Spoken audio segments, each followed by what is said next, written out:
Good evening, everyone, and thank you for tuning into our latest Ask the Leaders Facebook Live Q&A. I'm Paula Widdowson, Executive Member for Environment and Climate Change. Some of you will already know that the Council has held a number of Facebook Live sessions now, covering a range of topics from the latest public health advice to the reopening of the city. This week, we are delighted to be joined by representatives from the education and public health sectors and to discuss, gosh, if I put my teeth in, and to discuss the preparations that have taken place in school and early years settings, as well as answer your questions and comments about returning to school. Today, we will be focusing particularly on guidance around travel, hygiene, and the support available for parents and students. Before I go on and let the panel introduce themselves, I would just like to take a minute to highlight the ongoing work of our education team at the Council, as well as the many teachers and schooling staff who have been excellent at providing support to pupils throughout this difficult time. As we will all appreciate, the last few months have been extremely difficult for those students who have not been able to spend this period in the structured and safe environment of their schools. The mental and developmental impact of this cannot be underestimated. That is why I am so grateful to all the teachers for their fantastic work and the support they've been able to provide to pupils through remote learning. Now, as we approach what is clearly a milestone, young people returning to school once again, it is important to note the fantastic work and dedication of our school staff, the caretakers, teachers, teaching assistants and governors, and the concern that they have shown for the safety, education, well-being and health of pupils and school communities throughout this crisis, and their ongoing work in making sure that schools can be reopened safely next week. We all appreciate that parents might still be anxious and have many questions in the light of ever-changing government guidance.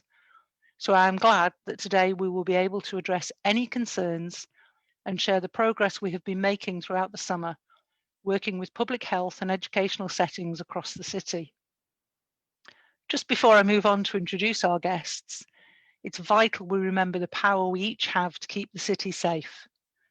As we return to school, work, and many of the activities that we've all missed, the simple steps of washing our hands regularly, wearing face coverings in public spaces, keeping a safe distance from people we don't live with, and remembering to catch it, bin it, and kill it with coughs and sneezes, all help keep those we care about safe and healthy. Now I'll stop there and ask the panel to introduce themselves. Ian. Thank you, Chair. I'm Councillor Ian Cuthbertson. I'm Executive Member for Children, Young People and Education for the City of York. Thank you. Thanks. Amanda. Evening, everyone. I'm Amanda Hatton and I'm Corporate Director of Children Education and Communities for the City of York. Thank you. Maxine. Evening, everyone. I'm Maxine Squire. I'm Assistant Director for Education Skills and SEND in City of York. Barbara. Good evening, I'm Barbara Mands, Head of Early Years and Childcare, working with the nurseries, the playgroups, the childminders and the outer school provision across the city. Thank you. Tina. Good evening, everyone. I'm Tina Hardman, Principal Educational Psychologist. Thank you. And Anita. Hello, everyone. My name is Anita Dobson. I'm Nurse Consultant in Public Health at City of York Council. Thank you. So thank you to everyone. So for those who haven't watched one of our Facebook Live Q&As before, we have a number of pre-submitted questions. And I would like to thank those who submitted these questions in advance. We will begin by answering some of these questions, but please don't forget, or please remember, that you can ask a question in the comment section on Facebook and we'll pick that up as we go through the session. So first question, and Amanda, this is directed at yourself. It's a question from Michael. All over the national news yesterday were reports of the successful return to school for children throughout the country. Why are some children in York being deprived of yet another week's education on top of the many months already missed? Why aren't York schools returning this week? Over to yourself. You need to unmute. Thanks, Paula. York schools had always planned to go back to school next week. Our term dates were agreed a while ago, and we have an annual cycle of setting our term dates, which we agree as a region. So they've been published well in advance, and we work to keep our term dates in line with our neighbouring authorities and others in the region. So our summer term finished later than other areas of the country, and we've always been working towards parents and children coming back into school next week. And we're really looking forward to our schools opening on Monday. Many thanks. I'm sure that the children are really looking forward to it, and I'm sure the parents are equally looking forward to it. Second pre-submitted question is for Anita. So Anita, this is from Louise. I've heard that children have different symptoms to adults, but others I've spoken to are not aware of this. What advice do schools and parents have about how the virus presents in children? Okay, thank you. So the main symptoms for coronavirus are the same in children as those found in adults, but the way that children express their symptoms they may describe it differently. It's also true that children seem to get COVID less often than adults, and by far it's usually less serious in children. The NHS Choices website has some useful guidance for parents who want to check the symptoms of coronavirus in children. So it's a useful source of information, and that's NHS Choices.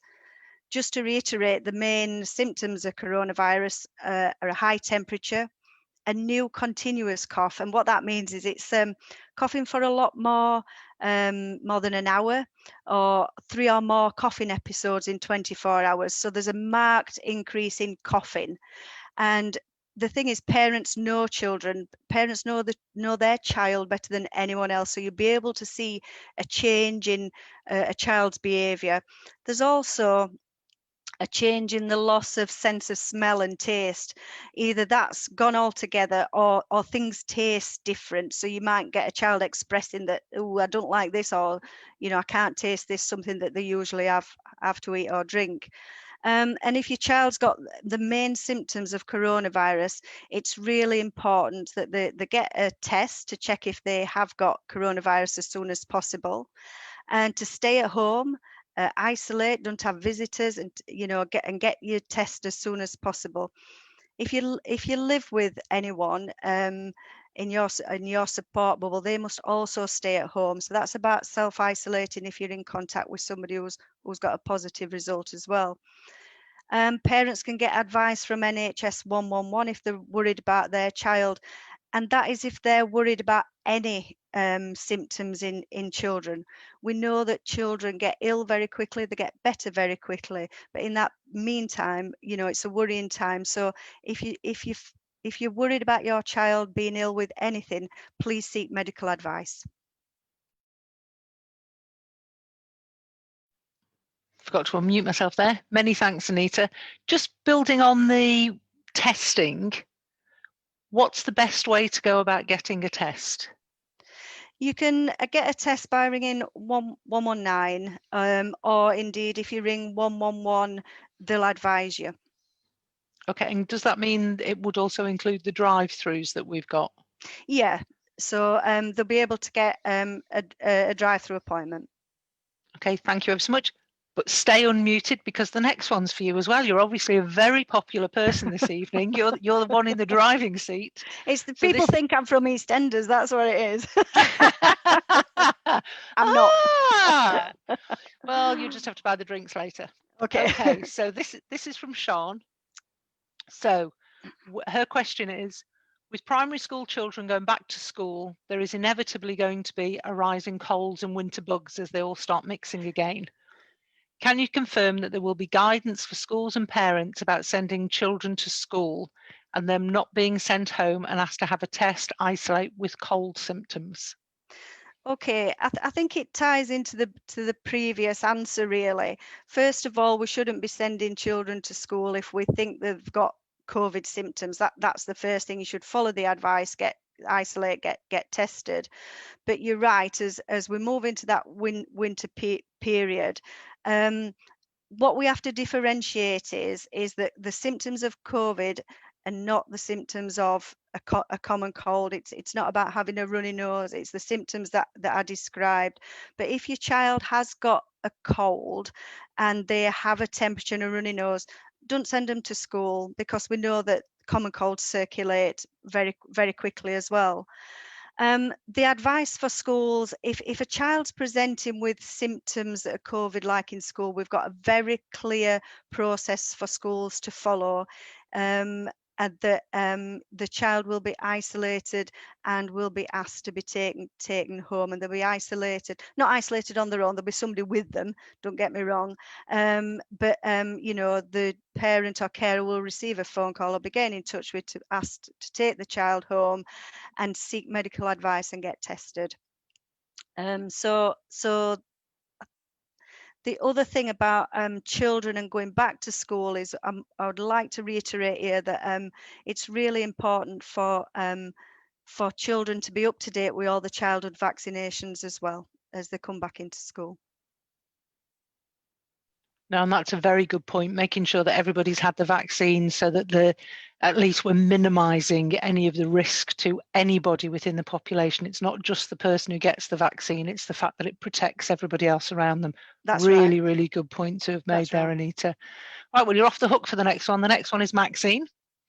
So Maxine, we have a question from Edward, and the question is, what is the current plan if someone tests positive for COVID-19 in a school?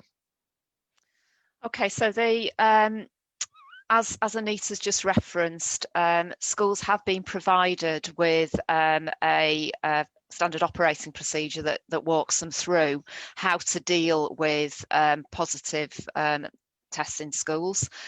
They will be supported by a local public health team who will actually provide them with advice, help and guidance about how to manage positive cases in schools, and that will lead to decisions being taken around whether a class or a bubble needs to self-isolate. But the important thing is that it's about the closeness of the contacts between the person who's tested positive and those around them. So it wouldn't be necessary in all cases for every child in the class to be self-isolating. It is about the closeness of the contact and the length of that close contacts that would be the decision about who actually is sent home to isolate. Anita, do you want to add any more to that? Yeah, so when we're dealing with positive cases, clearly we would look at the cases on an individual basis as well. The close contact is clearly defined, whether people have been within 2 meters for 15 minutes or more, or within a meter without any mitigation for face-to-face 1 minute or more. And we look to see, so it's a bit like working at a bullseye. We look to those that have been in close contact first, and then we work out from that. But to be honest with you, it's highly unlikely that a whole school would close. We would look to very close contacts first, and then to bubbles.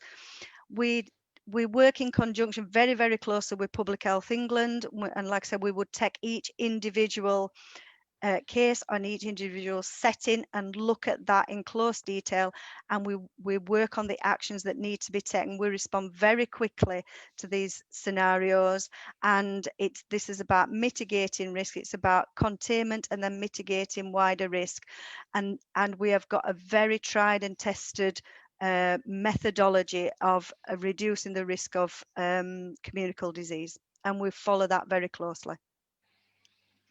Many thanks for that, Anita. Does anybody else want to comment? No? Excellent. All right, so if we move on to the next question. This one's from Edward, and then I'm going to pick one up that's come in through the comments, which I think fits in with the school side to do with settling children into school. But let's do Edward's first, but that one's in the comment section. So Edward has asked, and this, Maxine, is for you again.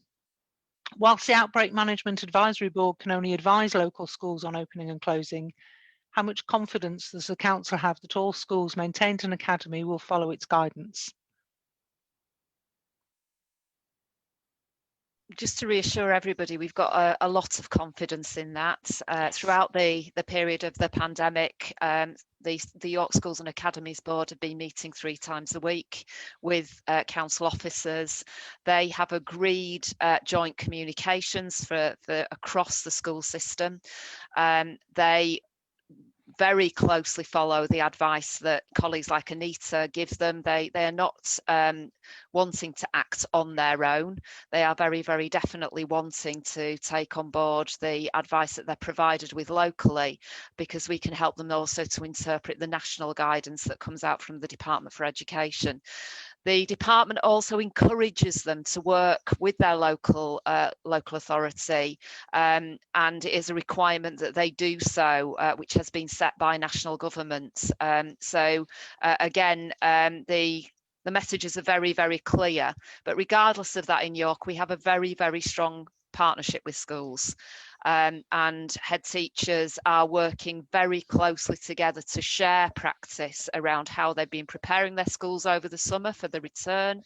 They have been very collaborative in the way that they've been working, and that gives us real confidence that they will actually implement all the guidelines. And that is because they understand the importance that they play in managing this pandemic in the city. They are wanting to ensure that they are running safe environments for themselves, for their staff, for children and young people and families. So they're very responsible in their approach to the way that they're working with other agencies, as they always are about any of the work that they do. Many thanks for that, Maxine. Yeah, I absolutely agree. I am astonished at the amount of work that has gone in from the Outbreak Board, from the teachers, from the carers, from the council officers. It has been a phenomenal effort right the way across the board. And the results will be seen next week in confident, safe places for our children to learn. So it's fabulous to see. Now, as I said, I'm going to go to a couple of questions that have come in through the comments, some of which are linked to each other.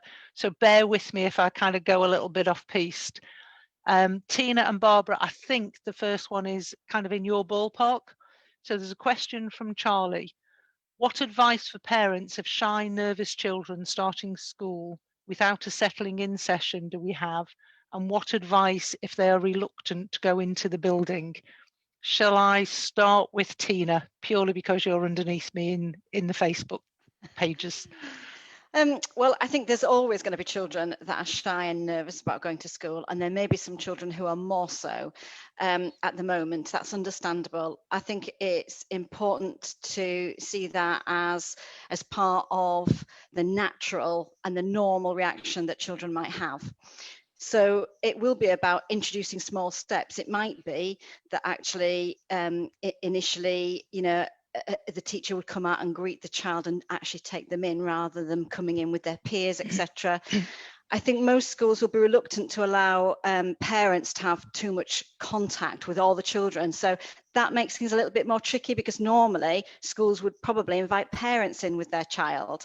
But that's not going to be possible now. So I think it's probably going to be more about the staff reaching out and trying to support the children as they come in. But I think we do need to sort of normalize it a bit and see it in terms of that there will be a lot of children feeling anxious, feeling a bit nervous, and we have to kind of acknowledge that and accept that and try and get fun ways of bringing them in, and hopefully they will settle within the first couple of weeks, and that will then, those issues will start to fade away a bit more. And that is perfect. I mean, and that is perfectly normal. I've got absolutely. I still call them my little girls. One's 24 and one's 18. But I can remember when I took them into school, they had a little bit of settling in. I can remember, God, it feels like the Stone Age when we went. You just went. And everybody's nervous, but actually it's an excited nervousness. It's let's see what's coming. And if we can look at it in that form, if we can turn it into a real positive nervousness, everyone gets excited. Everyone wants to look at stuff. So if we can do it that way, I think that's maybe just a slight change of the lens to look it through. Absolutely. Maxine, I'm twittering and you want to say something. Apologies. No, all I wanted to say, Paula, was just to offer reassurance. Children have been going to school over the period of the lockdown, and what teachers have been reporting, certainly after the wider opening of schools, was that what they were seeing were, yes, a few just nervous children as they settled in, but actually the majority of children very quickly has settled back into school and are really enjoying it and welcoming the chance to be back. That's really important context, that, you know, what we see is that children very, very quickly adapt to being back in school. And also our school leaders, you know, if you've got any nervousness, please do contact your school in advance of next week. They are there to answer your questions. Head teachers have put a lot of information together. They are prepared to walk people through the arrangements that they've put in place. They are answering questions proactively, and they've put a lot of effort into the support packages for parents. So please do go to your local school, approach them directly, and they will give you that support if you're anxious about your child going back. Barbara, did you want to add anything? I do. Just to say that the comments that Maxine's mentioned about schools is mirrored within the early years sector as well. So many children have continued to attend right throughout the emergency. You know, and those children that have been in the settings have really enjoyed being with the peers, and they've had really positive experiences, and they've caught up really quickly as well, is the experience that we're hearing from the practitioners. And they're well versed in making sure it's a smooth transition in, and making those children as comfortable as they can be when they first start. And they've got lots of resources, you know, and strategies for how they can support children who are feeling slightly more anxious, and tips for parents as well. So if they are feeling slightly concerned, the parents, you know, just to be in touch with the setting owner, manager, and just to talk about, and, you know, whatever the concerns are, and they will receive those reassurances. That is fantastic to hear, because we do need our children back in. I know they've attended over the period of the emergency, but we all know that it's not quite the same as normal, and we need them to catch up, be on top of things, and really get stuck in. And they love school. The vast majority of children can't, you know, they can't wait to go, which is fabulous that we've got such a great set of children within our city. Okay, I'll shush now. So let's go on to the next question. I'll come back to some more of the ones that have come through on the comments. I'm just going to jump one question that's come in pre-prepared, and this is to you, Maxine, so that I can pull it together with one that's come in on the comments. So it's about public transport, and it's from Corinne. So the question is, what policies measures have been put in place to ensure that students travelling via school transport can stay within their bubble? E.g., will the school buses be organised via year group bubbles in secondary school? Okay, the transport teams have been doing a lot of work with schools over the last few weeks around transport. The children will be travelling as normal on their dedicated home to school transport, but we are asking them to wear a face covering on that transport, and also to observe as far as possible the social distancing rules on that transport. In terms of transporting in bubbles, we have taken the decision for the mainstream secondary schools that they won't be transported in year group bubbles, but they will be transported, as I say, on their normal transport routes. So what we've got is we've got a limited contacts, because they're all coming from that same village or that same area, and they've probably been contacting each other anyway outside of school, because they all come from that same village. But the buses are, the transport providers are well versed in the hygiene controls. The buses are cleaned down in between travel, and as I say, we are advising that all children travelling on dedicated home to school transport do wear a face covering, and that is outside of the national government advice, because they're saying that that's not necessary. So we're just putting that in as an extra control in the city. So we do feel that the approach that we've got to school transport is proportionate, it's safe, it's the right way to be moving forward with it. No, and that is fantastic to hear. We've had another couple of questions about public transport, but I think that covers most of it. I don't know who put the question forward because there wasn't a name on it. If about any special provision for public transport in secondary schools, considering the limited capacity on buses.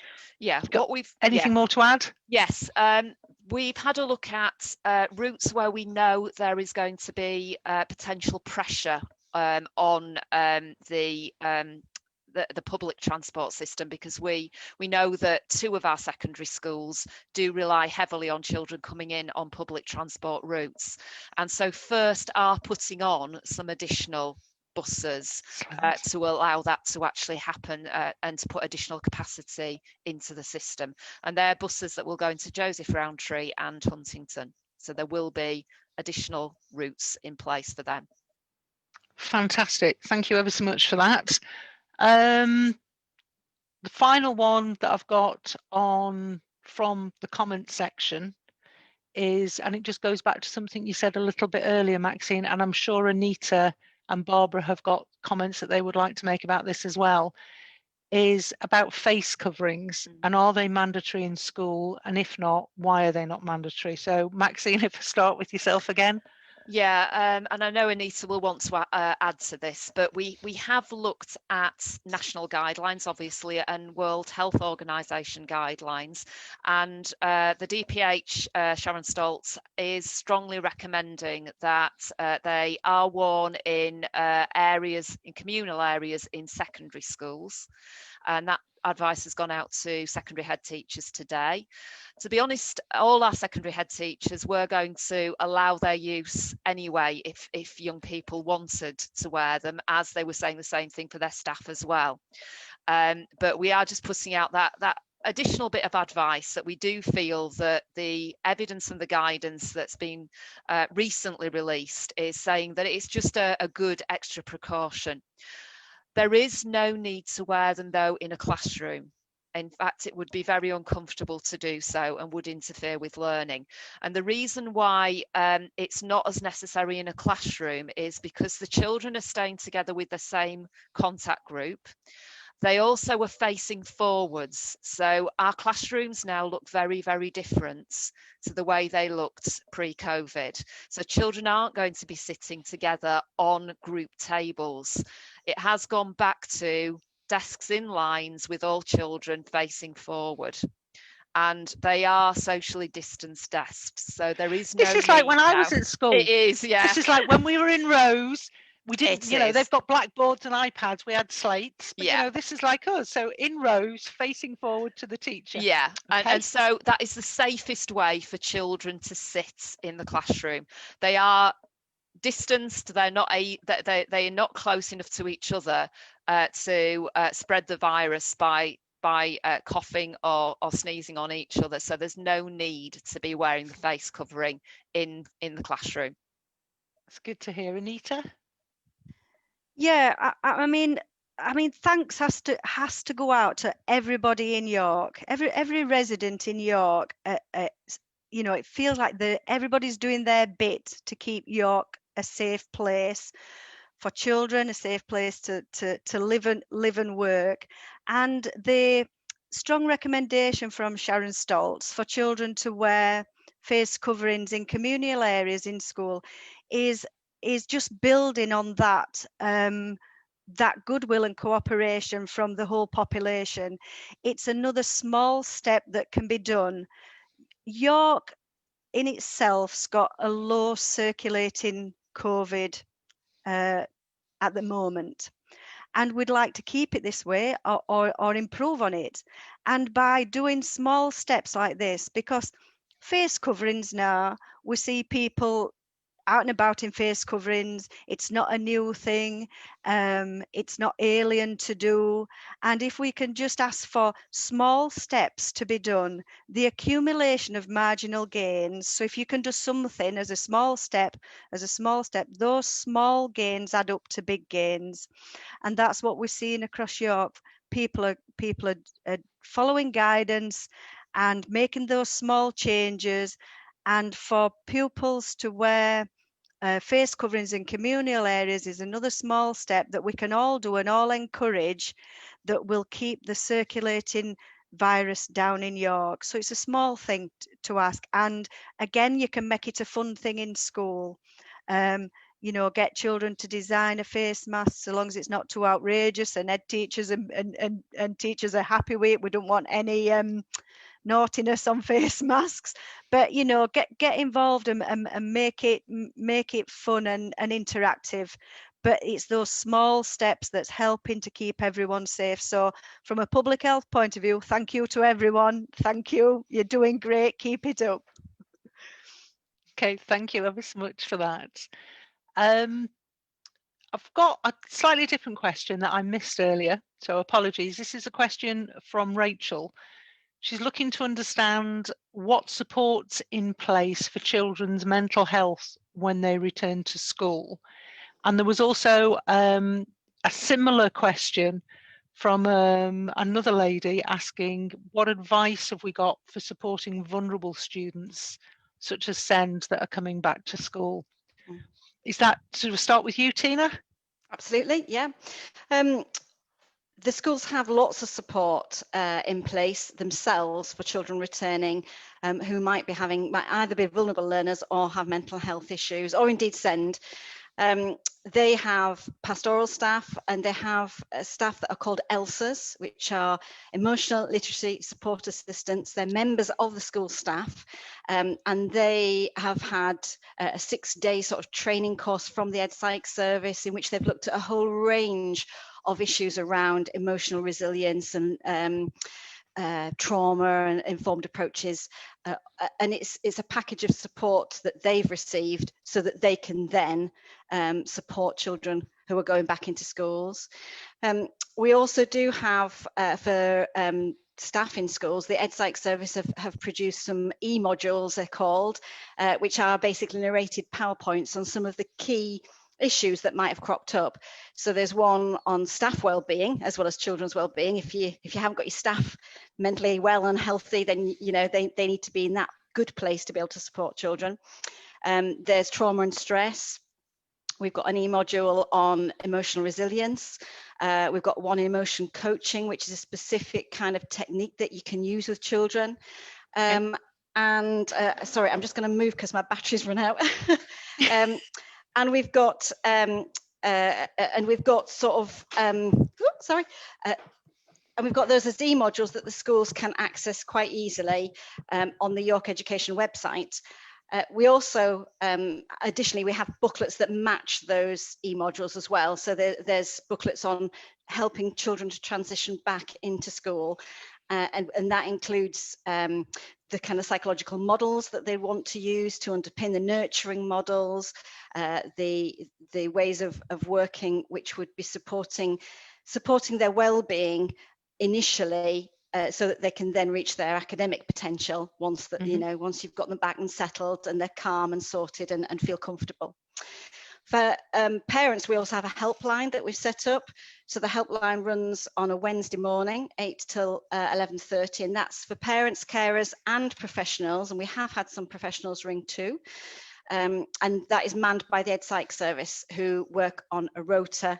And so there's a different Ed Psych each week who is answering those calls. Nationally, there's also things happening as well. So there's a wellbeing education return project, which will be a national training package for all schools. And in York, the voluntary sector are going to be jointly commissioned to deliver that to the schools in York. And there's York Mind, if young people want to contact York Mind. And also for young people over the age of 11, there's Cllr, which is an online counselling support. So there really are lots of things out there that both children, parents and staff can access in terms of vulnerable learners, where there's issues around well-being. I'm going to have to put my battery on, sorry. We're getting a good tour of your house. Thank you ever so much for that. Now we've got a couple of fairly direct questions coming up. We've got one on fines and one on if there's another outbreak. So before we go to the fines one, because that's going to take quite a lot of time, I believe, let's go to a question that came through, which is from Helen Jackson. And what she's asking is, and Amanda, I think this might be for yourself, what plans are now in place to allow teaching to continue in the event of a local outbreak so that children's education does not come to a halt again? Okay, so I think we've heard a lot today in terms of all of the preventative work that's gone in relation to schools, and all of the work that's gone in relation to making schools as safe a place as it's possible for us to do. And it's really important to remember that we haven't had an outbreak in any of our schools in York, and our schools have been open right the way through the pandemic. It's also important to remember that we've got low numbers of cases in York and continue to have low levels of the virus. But everything that you've heard today about face coverings, the way that we're organising classrooms, the way we're organising transport, is all designed to reduce the risk. But we all know that we can't remove the risk, and there is always the possibility that we may end up with a case in a school, an outbreak in a school. So we've heard about the standard operating procedures and the way that we would manage that if we were to get a child or an adult with symptoms in a school, and how the bubbles would work in terms of isolating. So there are a whole range of different levels, from one child who has symptoms in a school, and we've heard about how we'd manage that and the testing process and the isolation process, right the way through to what's the extreme version of this around, would there be a local lockdown? Could there be a local lockdown? And what might happen if that were the case? So I think we've covered most of the issues. I guess the issue around if there were to be a local lockdown is, how would we ensure that pupils are able to continue to access education? And one of the things that we've worked really hard on is making sure that those pupils who haven't previously had access to IT are able to access IT. So in the really unlikely event that we were to get to a point where we had to say certain pupils couldn't go to a school, or we weren't able to attend school, we would continue with that blended learning approach. And we've worked, as Maxine said before, we've worked really hard with YSAB around what would our offer look like in those different circumstances, and have planned for a whole range of different eventualities. We have disseminated laptops and dongles to vulnerable young people and their families to make sure that they've got access through the schools and through social care staff. We've got a whole range of resources in terms of how parents can access educational resources for their children.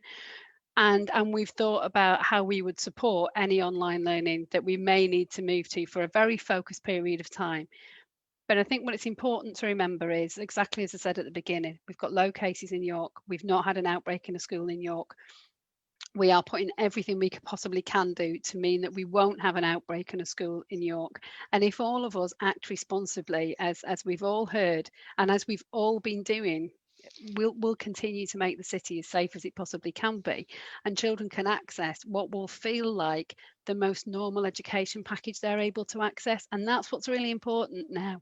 There's been lots of conversations about mental health and vulnerability, but what's really, really central is that children get an opportunity to go back to school and have some semblance of it being as normal as it can be, but as safe as it can be.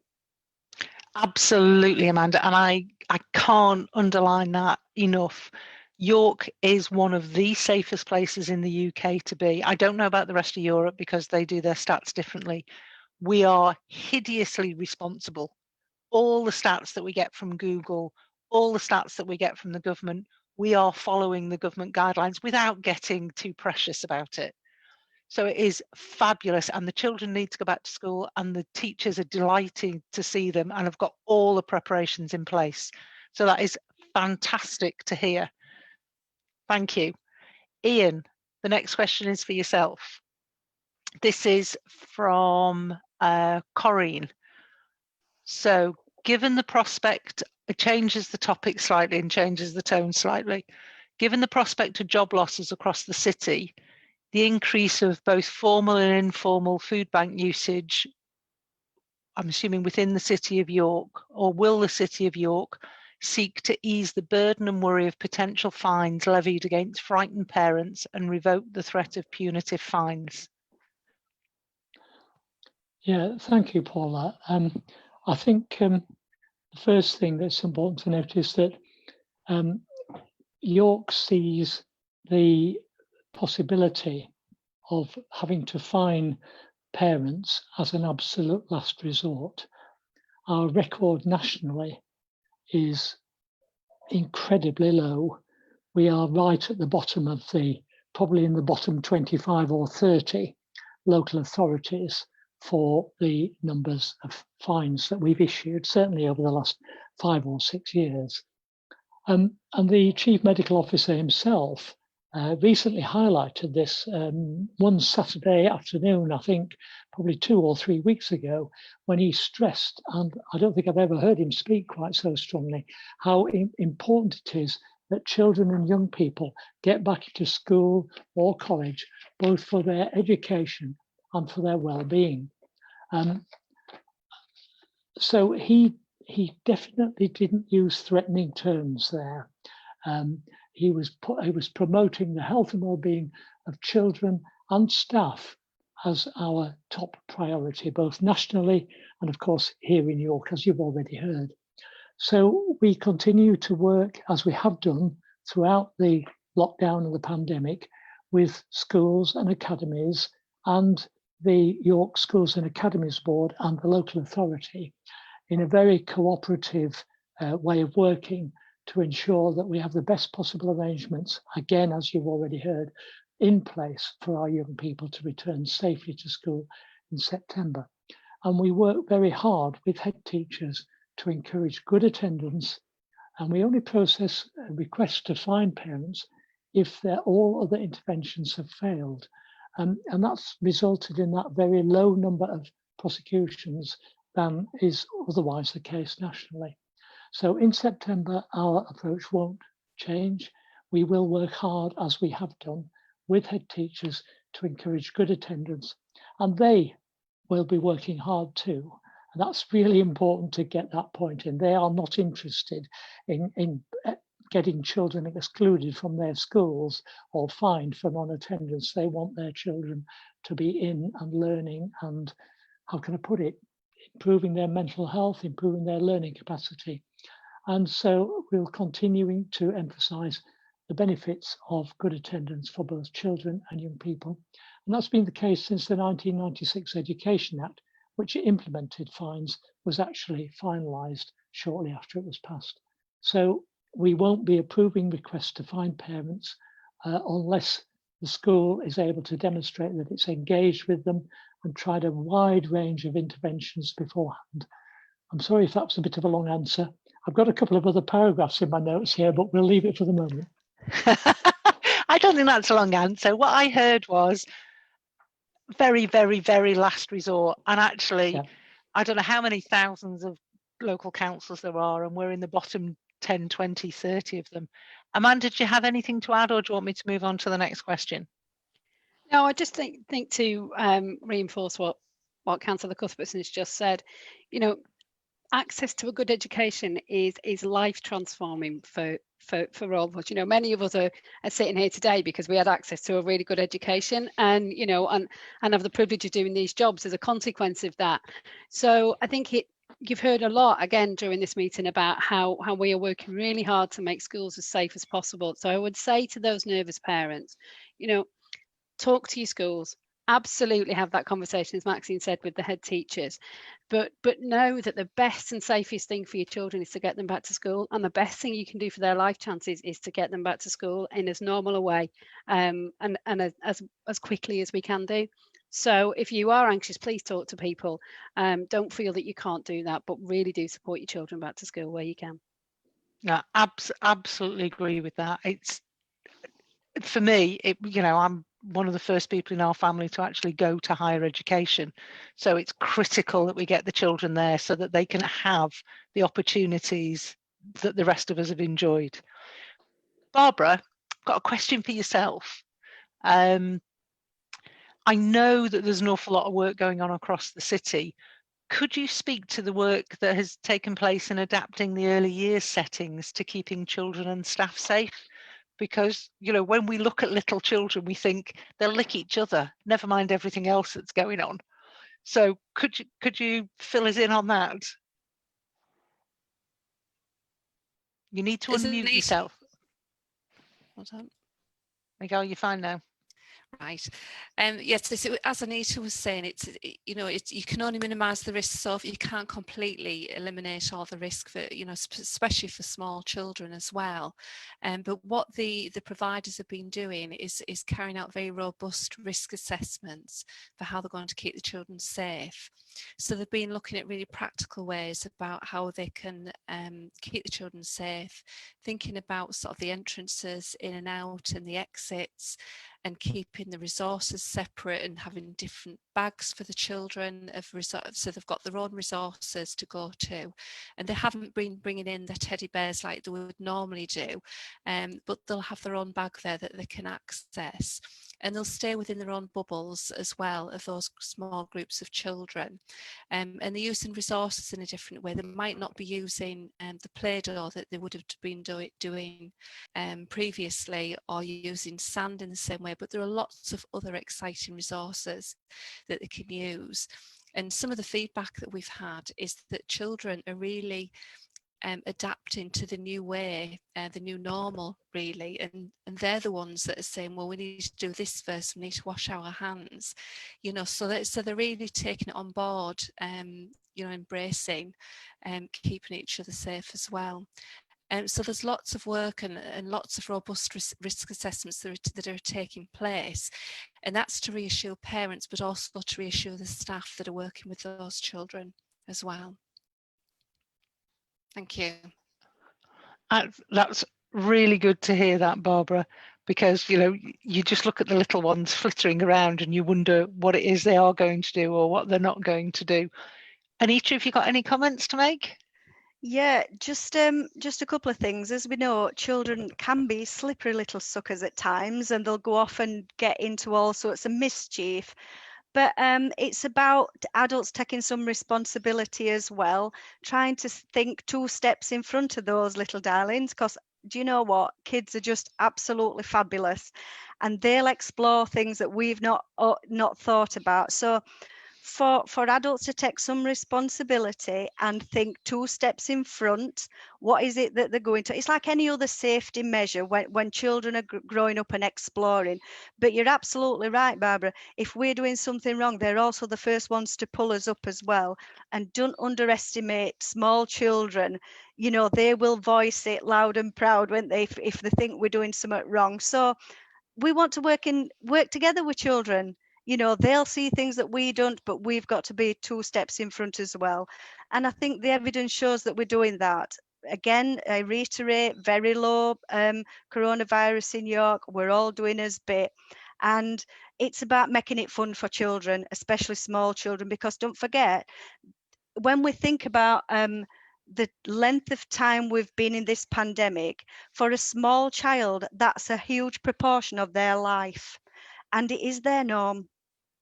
And this is what they're living through. And we're just going to be in that supportive role for small children. I absolutely agree, and I'm always delighted to see how robust the little rascals are. They just take things on board and they move to what is the future. It's not really the new normal, it's the future. It's how we're all going to have to work, and it's fabulous to hear about the little rascals. Okay, next question I've got. I actually don't know who this one goes to. It might be you again, Anita. If children are asked to isolate, are the adults that they live with required to isolate as well? Okay, if the child has been identified as a contact, then the answer is no. So we don't ask contacts of contacts to self-isolate. If that child then goes on to display symptoms and is a positive case, then clearly yes, because then the household are then classed as contacts. So the answer in succinctly is no if you're a contact of a contact. Yes if you're a direct contact.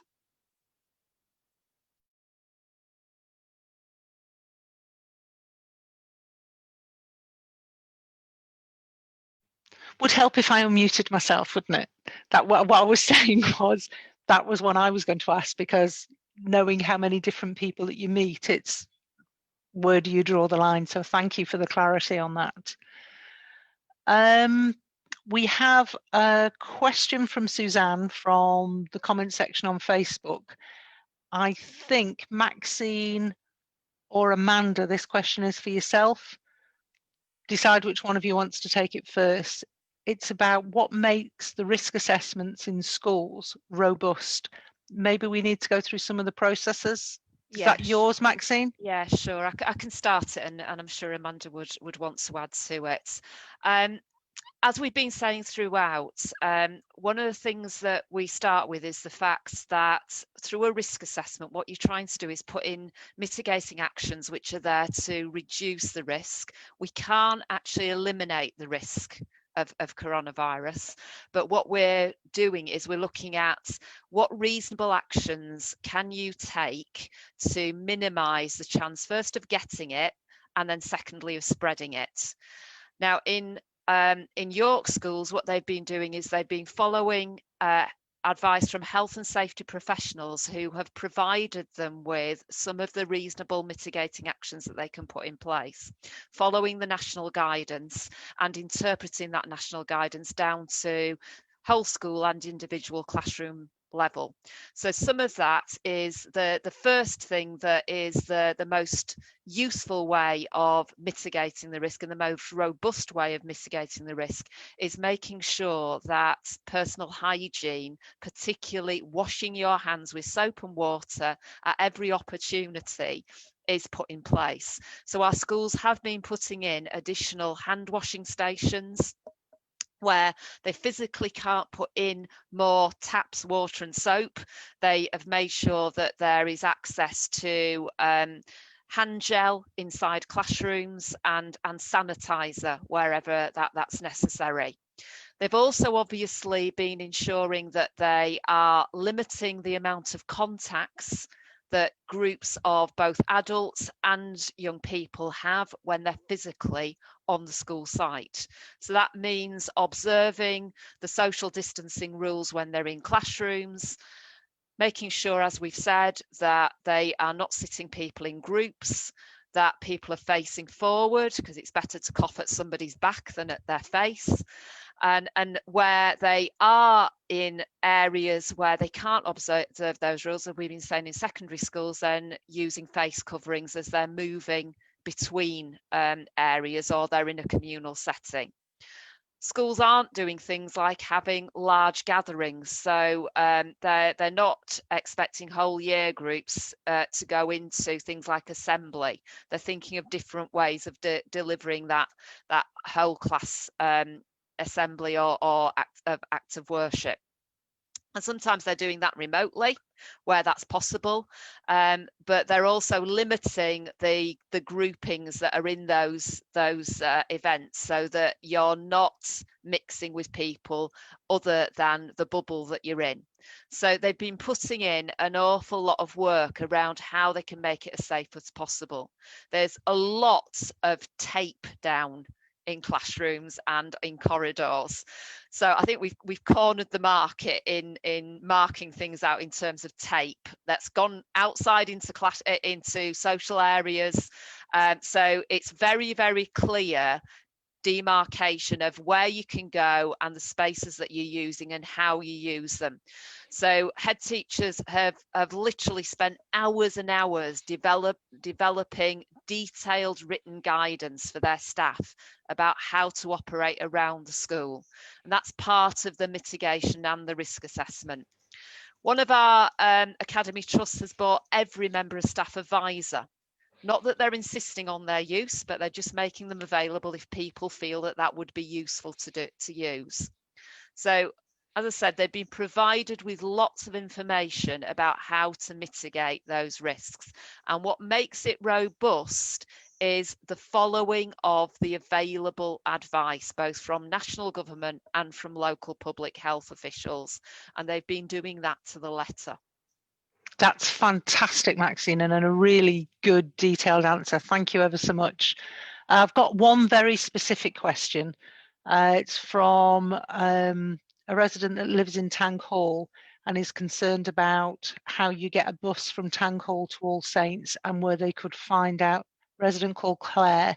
Unfortunately, I couldn't quite read my own writing when I was looking at that. Getting from Tank Hall to All Saints and how they could find out more information. Okay, the best way to do that is email education@york.gov.uk, and the school transport team will deal with that inquiry for you. So do you want to say that email again, yes, please, Maxine? It's education@york.gov.uk. Perfect. Thank you ever so much for that. Now, I've got an eye on time because it's now 5 to 6. So with that, I'm going to start drawing everything to a close. First of all, I'd like to say a really big thank you to everyone who's asked a question today. It's certainly been valuable for us to hear your views, and we'll continue to hold Facebook Live questions and answers on other important subjects in the future. I'm really thankful to all of our panelists this evening for giving all of their time, their knowledge and their insight this evening. Keep an eye out on social media channels, as we'll be promoting more live Q&As in the next few days to keep you up to date and give you the opportunity to ask us more questions. And please feel free, anybody who's watching this or who watches it over the next 24 hours, to leave your comments and questions, and our team will try and get back to you. Put it in the comments box. And once again, thank you ever so much for your expertise, and thank you for everybody joining us this evening. Have a good evening.